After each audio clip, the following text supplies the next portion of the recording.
അപ്പോഴേ എൻ്റെ പുതിയൊരു വീഡിയോയിലേക്ക് എല്ലാവർക്കും സ്വാഗതം. അപ്പോൾ ആദ്യമായിട്ട് എൻ്റെ ചാനൽ കാണുന്നവരുണ്ടെങ്കിൽ എൻ്റെ വീഡിയോസ് ഇഷ്ടപ്പെടുന്നുണ്ടെങ്കിൽ ദയവായി ഒന്ന് സബ്സ്ക്രൈബ് ചെയ്ത് ലൈക്ക് ചെയ്തൊന്ന് സപ്പോർട്ട് ചെയ്യണേ.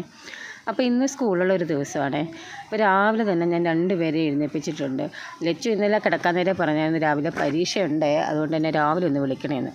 എവിടുന്ന് ഞാൻ കുറേ തവണ വിളിച്ചിട്ടാണ് എഴുന്നേക്കത്തുള്ളൂ. അങ്ങനെ ചായയൊക്കെ ഇട്ട് വെച്ച് ഞാൻ വിളിച്ച് എഴുന്നേൽപ്പിച്ചു. അങ്ങനെ ലച്ചു പഠിക്കാനും തുടങ്ങി. ഇനിയിപ്പോൾ ധൃതി വെച്ചൊരു പഠിത്തം, അതെല്ലാ പരീക്ഷ സമയത്തും ഉള്ളതാണ്.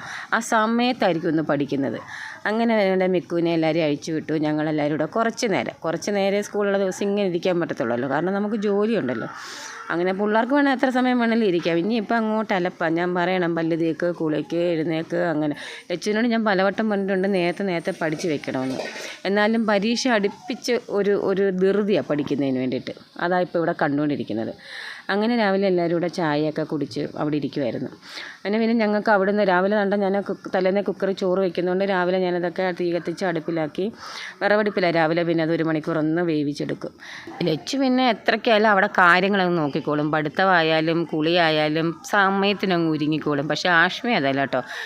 8:45 സ്കൂളിൽ പോകണമെങ്കിൽ ആഷ്മി 8:30 കുളിക്കാൻ കയറും. പിന്നെ ആഷ്മിക്ക് ഒരു ധൃതി ഇതുപോലെ. ആഷ്മിയെ നമ്മളിങ്ങനെ നിർബന്ധിച്ച് ഓരോന്നും ചെയ്യിപ്പിക്കണം. അങ്ങനെ രാവിലെ പിള്ളേർക്ക് സ്കൂളിൽ ചോറ് കൊണ്ടുവരാനായിട്ട് ചീര, ഞങ്ങൾക്ക് അപ്പുറത്തെ വീട്ടിൽ നിന്ന് കുറച്ച് ചീര കിട്ടിയായിരുന്നു, പച്ചയും ചുമന്നയായിട്ട്. അങ്ങനെ ചീര തോരനും വെക്കാമെന്ന് വിചാരിച്ചു. പിള്ളേർക്ക് സാധാരണ വീട്ടിലിരുന്ന് അവരങ്ങനെ തോരനോ പച്ചക്കറിയോ ഒന്നും കഴിക്കാറില്ല. ലച്ചു പച്ചക്കറിയൊക്കെ കഴിക്കും. ആഷ്മിയൊക്കെ കഴിക്കണമെങ്കിൽ ഇതുപോലെ സ്കൂളിൽ കൊടുത്തു വിടണം. കാരണം സ്കൂളിൽ കൊണ്ടു ചെല്ലുമ്പോൾ ഇങ്ങനെ കളയാൻ സമ്മതിക്കത്തില്ലല്ലോ. അവരെങ്ങനെയായാലും ടീച്ചർമാർ നോക്കിയിട്ട് അവരവിടുന്ന് കഴിപ്പിക്കും. അതുകൊണ്ട് ഇടുമ്പോഴേ പറയും അങ്ങനെ ഇടല്ലേ പച്ചക്കറി ഒന്നും എനിക്ക് ഇടല്ലേ എന്ന് പറയും. എന്നാലും സ്കൂളിൽ പോകുമ്പോൾ ഇതുപോലൊക്കെ വെച്ച് കൊടുത്താൽ അവരൊക്കെ കഴിച്ചോളും. അങ്ങനെ ആഷ്മിക്ക് ഇപ്പോൾ രാവിലത്തെ ഒരു പണിയെ പറങ്ങേണ്ടി വറക്കുന്നത്. കാരണം എല്ലാ പ്രാവശ്യവും ഞാനാണ് ഇത് വിൽക്കുന്നത്. ഞങ്ങൾക്കിവിടെ ഒരു പറങ്ങാമുണ്ട്, ആവശ്യം പോലെ പറങ്ങേണ്ടി ഉണ്ടായിരുന്നു, ഇപ്പോൾ കുറവാണ്. അങ്ങനെ ആഷ്മി പറയാം, ഇപ്രാവശ്യം ഇതിലാരും തൊട്ട് പോകരുത്, എനിക്ക് കുറേ ആഗ്രഹങ്ങളുണ്ട് സാധിക്കാൻ. ഈ പറങ്ങേണ്ടി വിറ്റിട്ട് വേണം എനിക്ക് ആഗ്രഹങ്ങൾ സാധിക്കാൻ. അതുകൊണ്ട് രാവിലെ കൊച്ചമ്മ തന്നെ ഇറങ്ങി രാവിലെ തന്നെ പറക്കി എല്ലാം കിടക്കും. രാവിലെ തന്നെ എപ്പോൾ വന്നാലും ഇപ്പോൾ ഇടയ്ക്കിടയ്ക്ക് നമുക്ക് വവ്വാല് ചപ്പയൊക്കെ ഇടില്ല. അമ്മ പിന്നെ അങ്ങനെയൊക്കെ വലിഞ്ഞ് കയറി മേള എത്തും വീഴുന്നുണ്ട് കുറേ. അങ്ങനെ അവിടെ നിന്നും പറക്കിയെടുത്ത് താഴോട്ട് ഇട്ട് കൊടുക്കും. ആഷ്മി അതെല്ലാം കട്ട് ചെയ്ത് ഇതിപ്പം സ്വന്തമായിട്ട് വേണമെന്നുണ്ടോ, ഇല്ലെങ്കിൽ പറക്കണിന്ന് പറഞ്ഞു കഴിഞ്ഞാൽ തിരിഞ്ഞു നോക്കാത്തവളാണ്. ഇപ്രാവശ്യം എന്തോ മനസ്സിൽ കണ്ടിട്ടുണ്ട്. ഞാനും വിചാരിച്ചു എൻ്റെയും കൊച്ചുനാളിലൊക്കെ ഇതുപോലെ ആയിരുന്നു. കാരണം അന്ന് ഇതുപോലെയല്ല, ഒരുപാട് പറങ്കാവായിരുന്നു. അങ്ങനെ ഞങ്ങൾ ഇതുപോലെ പറങ്ങേൻ്റെയൊക്കെ പറക്കി വിറ്റ് ഞങ്ങളുടെ ഇഷ്ടങ്ങളൊക്കെ സാധിച്ചിട്ടുണ്ട്. ഇപ്പോൾ ഒരു മുട്ടായി മേടിക്കാനായാലും, നമുക്ക് ഇഷ്ടപ്പെട്ട ഒരു മുട്ടായി വാങ്ങാനായാലും, ഒരു ബിസ്ക്കറ്റ് വാങ്ങാനായാലും, അന്ന് നമ്മളിതുപോലെ ഒരുപാട് പറങ്ങേൻ്റെയൊക്കെ പറക്കി വെച്ചിട്ട് പറങ്ങേണ്ട സീസണിൽ പറങ്ങേൻ്റെയൊക്കെ പറക്കി വെച്ചിട്ടാണ് സാധിക്കുന്നത്. ഇവർക്ക് പിന്നെ അങ്ങനെയൊന്നുമില്ല. നമ്മൾ പറയുമ്പോൾ എന്നും മേടിച്ച് കൊടുക്കുമല്ലോ. ഇവർക്ക് പിന്നെ എന്തോ ആഗ്രഹമാണെന്ന് അറിഞ്ഞുകൂടാ. എന്തായാലും അതെല്ലാം കഴിഞ്ഞു. അങ്ങനെ പിന്നെ ഇവർക്ക് സ്കൂളിൽ നിന്ന് പറഞ്ഞിട്ടുണ്ട്, ഇപ്പം വെള്ളത്തിന് ക്ഷാമമായതുകൊണ്ട് കഴിവതും പൊതിച്ചോറ് കൊണ്ടുവന്ന ഉപകാരമെന്ന് പറഞ്ഞിട്ടുണ്ടായിരുന്നു. അപ്പം ഇവിടെ വാഴയിലൊക്കെ കുറവായിരുന്നാലും ഞാൻ ഉള്ള വാഴയിലൊക്കെ വെട്ടിക്കണ്ടിച്ച് വാട്ടി വെക്കുക. കാരണം അവർക്ക് കൈ കഴുകാനും ഒരുപാട് പിള്ളേരുള്ളതില്ല. ഇത്രയും പേർക്കൂടെ കൈ കഴുകാനും പാത്രം കഴുകാനും ഉള്ളൊരു വെള്ളത്തിനൊരു ക്ഷാമമുണ്ട്. പിന്നെ നല്ല ചമ്മന്തിക്ക് വേണ്ടിയിട്ട് മുളക് ഒന്ന് ഗ്യാസേലൊന്ന് ഇതുപോലൊന്ന് ഈ പപ്പടം കുത്തിക്കകത്ത് വെച്ചിട്ട് ഇങ്ങനെ ഒന്ന് അങ്ങോട്ടും ഇങ്ങോട്ടും 2-3 പ്രാവശ്യം ആക്കുമ്പോഴേ അതങ്ങ് ചുട്ട് കിട്ടും. ഇങ്ങനെ അപ്പം പണ്ട് ഞാനത് അടുപ്പിലെ തീക്കനലിലായിരുന്നു. ഇപ്പം പിന്നെ അതങ്ങ് ഒരുപാട് കരിഞ്ഞു പോകുന്നതുകൊണ്ട് പിന്നെ ഇങ്ങനെയാണ് ചുട്ടെടുക്കുന്നത്. അങ്ങനെ പിന്നെ ചീര അങ്ങ് തോരനൊക്കെ അമ്മ അരിഞ്ഞ് തന്നു, ഞാൻ അരച്ചെടുത്തു. ഇപ്പോൾ രാവിലെ തന്നെ നമുക്ക് കൂട്ടാനൊക്കെ പിള്ളേർക്ക് കൊണ്ടുകൊണ്ട് അങ്ങ് റെഡിയാവും. പിന്നെ അവളുമാർക്ക് പിന്നെ മുട്ടയും ചമ്മന്തിയും ചീരത്തോരനും മതിയായിരുന്നു. എന്നും പൊതിച്ചോറെന്ന് പറയും. ഇപ്പം എന്തായാലും സ്കൂളിൽ നിന്ന് പറഞ്ഞപ്പോഴത്തേക്കും ഞങ്ങൾ സന്തോഷമായി. പിന്നെ ഇവിടെ രാവിലെ നല്ല കുളിയൊക്കെ കഴിഞ്ഞാണ്ട് ഞാൻ പറഞ്ഞില്ലേ, ലച്ചു കറക്റ്റ് സമയത്ത് റെഡിയായി. ആഹാരമായാലും ഏത് കാര്യമായാലും അവൾ കറക്റ്റ് സമയത്ത് റെഡി ആയിക്കോളും. രാവിലെ ദോശമാവ് ഉണ്ടായിരുന്നു. ഈ ദോശയൊക്കെ ഉണ്ടാക്കുന്ന വെറുതെ ഇവിടെ 2 എണ്ണത്തിന് ദോശ ഇഡലി എന്നൊക്കെ പറഞ്ഞാൽ ഭയങ്കര പാടാണ് കഴിക്കാനായിട്ട്. ഈ ചമ്മന്തി ഉള്ള ദിവസം അവർ ഇതുപോലെ ചൂട് ചോറേ കഴിക്കും.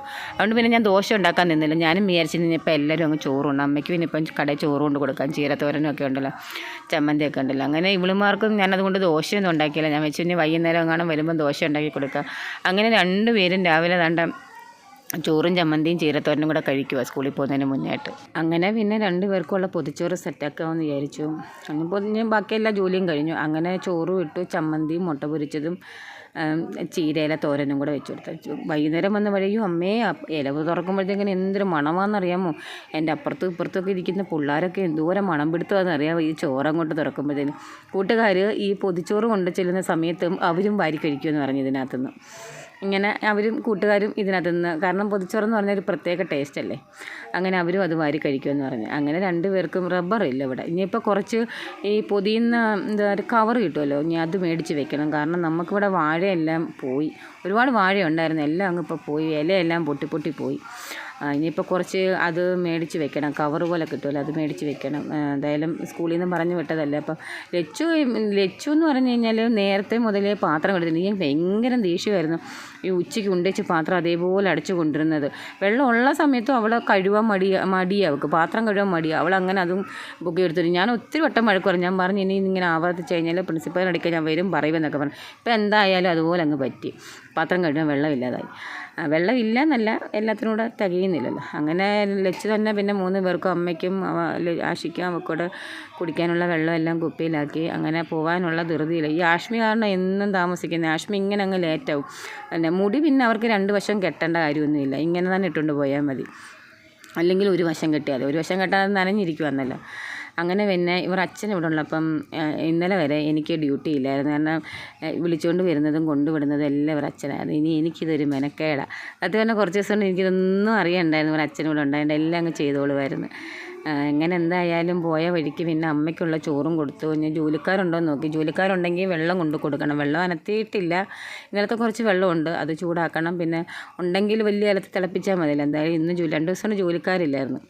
അങ്ങനെ അമ്മ കടയൊക്കെ തുറന്നു, തൂത്ത് വരുന്നതേ ഉള്ളൂ. ഇവിടെ ഞങ്ങളുടെ വീടിനടുത്ത സ്കൂള് ഒരു 5 മിനിറ്റത്തെ യാത്രയേ ഉള്ളൂ ഇവിടുന്ന് സ്കൂളിലോട്ട് പോകാനായിട്ട്. അങ്ങനെ ഞങ്ങൾ നമ്മുടെ സ്കൂളിലെത്തി. ഈ സമയത്തൊക്കെ വന്നു കഴിഞ്ഞാൽ ഭയങ്കര തിരക്കാണ്. ആകപ്പാടെ ചെറിയൊരു റോഡായതുകൊണ്ട് ഭയങ്കര വണ്ടിയുടെ ഒരു ബഹളമാണ് ഇവിടെ. അങ്ങനെ സ്കൂളിലെത്തി 2 പേരെയും ഞാൻ സ്കൂളിൽ ഇറക്കി വിട്ടേച്ച് തിരിച്ചു വരുന്ന വഴിക്ക് പിന്നെ മീനില്ലായിരുന്നു. മിക്കൂനും പിങ്കൂനും ഒക്കെ മീൻ ഇരിപ്പുണ്ട്, പക്ഷേ ഞങ്ങൾക്കുള്ള മീനില്ലായിരുന്നു. അങ്ങനെ ഞങ്ങൾക്കുള്ള മീൻ വാങ്ങിക്കാനായിട്ട് ഞാൻ പിന്നെ ഇടയ്ക്കായിട്ട് ചന്തയിലോട്ട് വിട്ടു. അവിടെ ചെന്നപ്പോൾ ഇഷ്ടംപോലെ മീനുണ്ട്. അപ്പം വാള കണ്ടപ്പോൾ മേടിക്കാമെന്നുണ്ടായിരുന്നു എനിക്ക്.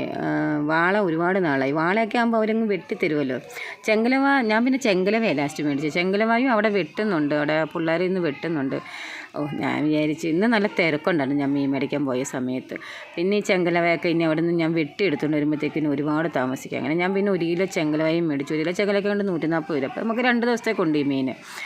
അങ്ങനെ ഞാൻ കൊണ്ടുവന്ന് ചെങ്കലവയൊക്കെ. പിന്നെ ഞാൻ വന്ന് പിന്നെ ഞാൻ ചോറ് കഴിച്ചു. ചോറാണെന്നല്ല, എല്ലാവരും ചോറല്ലേ രാവിലെ കഴിച്ചു. അപ്പോൾ ഞാനും ചോറും കഴിച്ചു.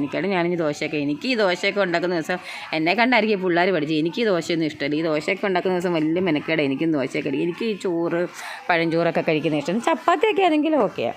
അങ്ങനെ ഞാൻ പെട്ടെന്ന് തന്നെ ചെങ്കലവ മീനൊക്കെ വെട്ടി കഴുകി കുറച്ച് നാളത്തേക്ക് മാറ്റി വെച്ച്, കുറച്ച് ഇന്നത്തേക്ക് വറക്കാമെന്ന് വിചാരിച്ചു. വറക്കുമ്പം ഇന്ന് കാരണം വേറെ ഒഴിച്ചേറിയൊക്കെ ഉണ്ടായിട്ട് ഞാൻ വെച്ച് വറക്കാമെന്ന്. അങ്ങനെ അതെല്ലാം കണ്ടിച്ചിട്ട് ഞാൻ തൂക്കാൻ ചെന്നപ്പോൾ ഇന്നലെ രാത്രിയിൽ ലച്ചു ബുക്ക് പൊതിഞ്ഞ സീനായി കാണുന്നത്. അപ്പോൾ 9ാം ക്ലാസ്സിലെ ബുക്കൊക്കെ പുതിയതായിട്ടെല്ലാം മേടിച്ചല്ലോ, ടെക്സ്റ്റ് ബുക്കും നോട്ട് ബുക്കും എല്ലാം ആയിട്ട്. അപ്പോൾ അതെല്ലാം ഇന്നലെ രാത്രിയിലായിരുന്നു പൊതിയുന്നത്. ഞാൻ അന്നേരം പൊതിയാൻ നേരം ഞാൻ അവളോട് പറഞ്ഞു, നീ ഈ പ്ലാസ്റ്റിക് ഇങ്ങനെ ഇടാതെ. ഇന്നലെ രാത്രി പക്ഷേ ഇത്രയില്ല, ഇത് എവിടുന്ന് വന്നെന്ന് അറിയത്തില്ല ഇപ്പം. ഞാൻ പറഞ്ഞു, നീ ഇത് ഒരു കവറിലോ ഒരു പേപ്പറിലോ നീ ചെറുതായിട്ട് ഇത് പീസാക്കി ഇടുക. ഇങ്ങനെ തറയിലിട്ട് കഴിഞ്ഞാൽ അവർക്ക് ചെയ്ത് വെച്ചങ്ങ് പോയാൽ മതിയല്ലോ, നമുക്കല്ലേ മെനക്കെടുത്തറേ. പിന്നെ അതാണ്ട് ഇതേപോലെ 2 വട്ടം വാരിക്കൊണ്ട് കളയാനുണ്ടായിരുന്നു. ആ റൂം നിറച്ചും ഇതായിരുന്നു. കാരണം ജോലിയൊക്കെ കഴിഞ്ഞ ദിവസവും തൂത്ത് വരുമല്ലോ നമ്മൾ. ഈ പിള്ളേർ മെനക്കേടുണ്ടാക്കുന്നത്, ഇല്ലെങ്കിൽ നമുക്ക് ഇത്രയും പണിയില്ലല്ലോ. പിന്നെ ഞാൻ മിക്കുവിനെ അഴിച്ചു വിട്ടേക്കുക. കാരണം ഇവിടെ പൂച്ചശല്യം ഉണ്ടായതുകൊണ്ട് ഞാൻ മിക്കുവിനെ എപ്പോഴും അഴിച്ചു വിട്ടേക്കുന്നത്. മിക്കു ആകുമ്പോൾ പ്രത്യേകിച്ച് ശല്യമൊന്നുമില്ല, എല്ലാവരും കൂടെ അഴിച്ചു വിടുമ്പോഴാണ് ശല്യം. അങ്ങനെ പിന്നെ ചീരത്തോരൻ ഉണ്ടായിരുന്നു, പിന്നെ പുളിശ്ശേരി ഉണ്ടാക്കി, പിന്നെ മീൻ വറുത്തതും ഉണ്ടായിരുന്നു. പിന്നെ കണ്ട മിക്കുവിനും പിങ്കുവിനും ഒക്കെ ചോറ്. അവർക്കും പിന്നെ ഞാൻ ഈ ചെങ്കലവയുടെ തലയും കൂടെ ഒന്ന് എടുത്തായിരുന്നു. ഇപ്പം എന്നും അങ്ങ് മത്തി എല്ലാവരും കഴിക്കുന്നത്. പിന്നെ ഞാൻ ഇടയ്ക്ക് പെഡിഗ്രി അവർക്ക് ചോറിനകത്ത് ഇട്ട് കൊടുക്കും, പിന്നെ മുട്ട പുഴുങ്ങി കൊടുക്കും. പിന്നെ ഇന്ന് അവർക്ക് ഞാൻ കുറച്ച് മത്തി ഉണ്ടായിരുന്നു. പിന്നെ ഇതെല്ലാം ഞാൻ ഉപ്പിട്ട് നല്ലോണം കല്ലുപ്പൊക്കെ ഇട്ട് ഒത്തിരി വെള്ളത്തിൽ കഴുകി മഞ്ഞൾ പൊടി മാത്രം ഇട്ട് വേവിച്ചിങ്ങെടുക്കത്തേ ഉള്ളൂ. അങ്ങനെ അവർക്കെല്ലാം ചോറും കൊടുത്തു. പിന്നെ അവിടെ എല്ലാം പെരയ്ക്കൊക്കെ എല്ലാം തൂത്ത് വൃത്തിയാക്കി എല്ലാ ജോലിയും കഴിഞ്ഞു. ഇനിയിപ്പം നേരെ റേഷൻ കടയിലോട്ട് പോവുക. അതുകൊണ്ട് ബെല്ലയ്ക്കാണ് ഞാൻ ആദ്യം ചോറ് കൊടുക്കുന്നത്. ഇവിടെ അത്യാവശ്യം കുറച്ച് ചോറ് വേണ്ടുന്നത് ബെല്ലയ്ക്ക് കൊടുക്കുന്ന ചോറ് മുഴുക്ക കഴിച്ചോളും. ബാക്കി 4 പേർക്കും ചോറ് കഴിക്കാൻ വലിയ മെനക്കേടാണ്. ഈ ആഷ്മിയുടെ കൂട്ട ബാക്കി 4 പേർക്ക് ഈ കൊടുക്കുന്ന ചോറ് വൈകുന്നേരം വരെ കുറച്ചൊക്കെ കഴിക്കും. ഈ മീനൊക്കെ കഴിക്കും, പിന്നെ ബിസ്ക്കറ്റൊക്കെ കഴിക്കും. പിന്നെ എന്താണ്ട് ഞാനിങ്ങനെ ചോറ് ഓരോ മൂലയും നമ്മളിങ്ങനെ വെച്ച് കൊടുക്കണം, ഇല്ലെങ്കിൽ നടുക്ക് വെച്ച് കൊടുത്താൽ തട്ടിയും കളയും. അങ്ങനെ എല്ലാവർക്കും ഞാൻ ചോറും കൊടുത്തു. അങ്ങനെ രാവിലെ റോക്കി കണ്ട മിക്കുവിൻ്റെ കൂട്ടിൽ കയറി കിടക്കുക. അവനോട് ഞാൻ പറഞ്ഞ് അവനോൻ്റെ കൂട്ടിൽ കയറണമെന്ന്. അവൻ കണ്ട മിക്കുവിൻ്റെ കൂട്ടിൽ കയറി കിടന്നു. പിന്നെ അവനെ ഞാൻ അഴിച്ചിറക്കി അവൻ്റെ കൂട്ടിൽ കയറ്റി. പിന്നെ മിക്കുവിൻ്റെ കൂട്ടിൽ മിക്കുവിന് ചോറും വെച്ച് കൊടുത്തു. അങ്ങനെ എല്ലാവരും ചോറും ഒക്കെ അവരെ സെറ്റാക്കി. ഞാനിപ്പോൾ അങ്ങ് റേഷൻ കടയിലോട്ട് പോവുക. അതുകൊണ്ട് മീൻ വറുത്ത് അവർക്ക് ചോറ് കൊടുത്ത സമയപ്പോഴത്തേനും മീൻ സെറ്റായി. മീനെല്ലാം ഒരു പാത്രത്തിൽ കോരിയിട്ട്, അല്ലെങ്കിൽ പൂച്ച വരുമ്പോഴത്തേക്കിനും ഒരു മീൻ പോലും കാണത്തില്ല. പൂച്ച വരുമ്പോഴല്ല, ഞാൻ കടയിൽ പോയിട്ട് തിരിച്ച് വരുമ്പോഴത്തേക്കിനും ഒരു മീൻ പോലും പാത്രത്തിൽ കാണത്തില്ല. പാത്രത്തിലിട്ട് അടച്ചു വെച്ചാലേ പറ്റത്തുള്ളൂ. അങ്ങനെ ഞങ്ങളുടെ വീട് പണി ദാണ്ട് ഇത്രയൊക്കെയായി. പിന്നെ ഞാൻ റേഷൻ കടയിൽ വന്നു. പിന്നെ വീട് പണി ഇത്രയൊക്കെയായി. കെട്ടൊക്കെ തുടങ്ങി. അങ്ങനെ 2 ദിവസം കൊണ്ട് ജോലിക്കാരില്ല, പണിക്കാരില്ല. എന്താണെന്ന് അറിഞ്ഞുകൂടാ. ഇനിയിപ്പോൾ തറയിടുക. കാരണം കട്ടിലയും ജനലും ഒക്കെ ഈ തടി അറപ്പിച്ച് കൊടുത്തതേ ഉള്ളൂ പണിയാനായിട്ട്. അപ്പോൾ അതൊക്കെ കിട്ടുമ്പോഴത്തേക്കിനും തറയിടാമെന്ന് വിചാരിച്ചു. അപ്പോൾ ഇനി എന്താണ് നാളെ കാണുമായിരിക്കും പണിക്കാർ. എന്തായാലും 2 ദിവസം കൊണ്ട് ജോലിക്കാരില്ലായിരുന്നു. അങ്ങനെ റേഷൻ കടയിൽ വന്നു. റേഷൻ കടയിൽ 2 അട്ടി മറിഞ്ഞ് കിടക്കുന്നുണ്ട്. എന്തായാലും ആരുടെയും ദേഹത്ത് വീഴാൻ കാര്യമായി. 2 അട്ടി മറിഞ്ഞ് ചാക്ക് മറിഞ്ഞ് കിടക്കുന്നു. അപ്പോൾ ഇന്നത്തെ വിശേഷങ്ങൾ ഇത്രയ്ക്കുള്ളൂ. അപ്പോൾ നാളെ കാണാം.